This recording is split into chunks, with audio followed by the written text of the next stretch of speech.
They'd already come of age by then.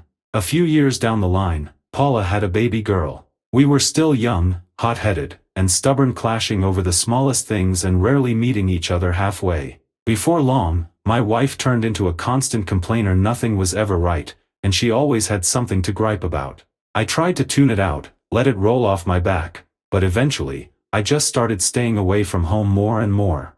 Then, on our 10th wedding anniversary, how's that for irony, my ex handed me a pretty unforgettable present. She filed for divorce. And honestly, we both exhaled with relief. No drama, no regrets. Oh, and for the record, my daughter and I, we get along great. We talk often, see each other regularly, and there's genuine warmth between us. Now, meeting Helen, that was like stumbling across something you didn't even know you were missing. I'd long forgotten that being with someone could actually feel this easy. She was a petite brunette with a contagious laugh and a bright, open spirit. She pulled me out of the emotional fog I'd been stuck in for years. We clicked almost instantly, and before I knew it, she introduced me to her son. Her boy, Anthony, had come along when Helen was just past 20, during a brief stint of civil marriage. Thing is, Paul the child's father was completely under his mother's thumb. The woman never liked Helen, and when she got pregnant, he bailed. He still pops in occasionally to see his son and pays child support, though Helen's never really counted on that money. She had plenty going for her. Lived in a swanky neighborhood, in a spotless apartment with high-end finishes, drove a nice car. Her parents had made sure she and the baby were well taken care of. On top of that, she worked in interior design, creating beautiful spaces from the ground up. We were together for over a year. I'd often drop by her place, and we started talking about moving in together. Honestly, I was this close to proposing. As for 5-year-old Anthony, he and I hit it off right away. We'd play soldiers, run around, and goof off like kids. It felt natural. The only thing missing, Helen hadn't met my daughter yet, and I knew it was time to change that. At last, the perfect excuse presented itself. I feel lazy, and my daughter has school holidays, I casually told Helen. She wants to spend a week with me. I thought maybe we could all go out together, go for a walk, have a bite to eat. You two could finally get to know each other. Helen hesitated, looking uncertain. I don't know. I'm not great with other people's kids. Maybe some other time. She looked genuinely unsure. It's okay, I said softly. As soon as you're ready. She's a wonderful child. She's really open, and it's very easy to communicate with her. My daughter never kept much to herself. She'd chat with me about her teenage drama, vent about school, and share what was on her mind. The days slipped by quietly, almost too fast, and I didn't end up calling Helen. Just sent the occasional WhatsApp message, which only made me feel guiltier. The silence stretched, and I realized I was drifting from someone who meant a lot to me.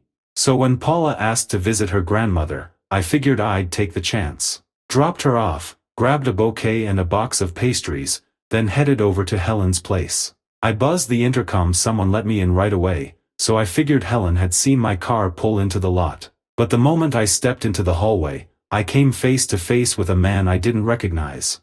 He glanced at me, eyebrows slightly raised. I blinked, thrown off. Gregory's here. Woohoo! Tony shouted from behind him, barreling forward. He shoved past the guy, grabbed my hand, and yanked me into the apartment like I was Santa Claus himself. Well, come in, Gregory, the man said, holding out his hand. Oliver, nice to meet you. Hi, I said, still trying to wrap my head around it.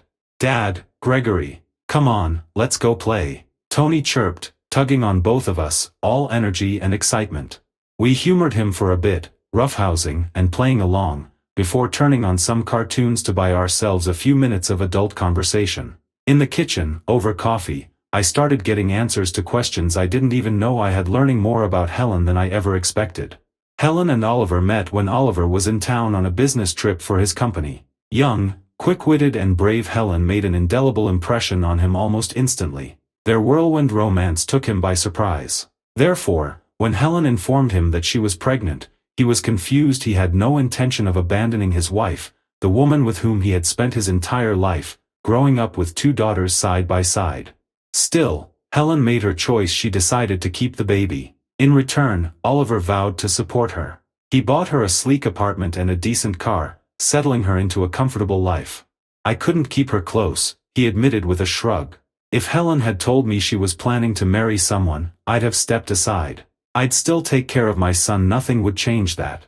Helen had sworn up and down that she loved only me, said she didn't need anyone else, that she was willing to wait as long as it took. After hearing that, I couldn't help but feel like I'd shattered her heart, and maybe that guilt was what drove Oliver to open his wallet even wider.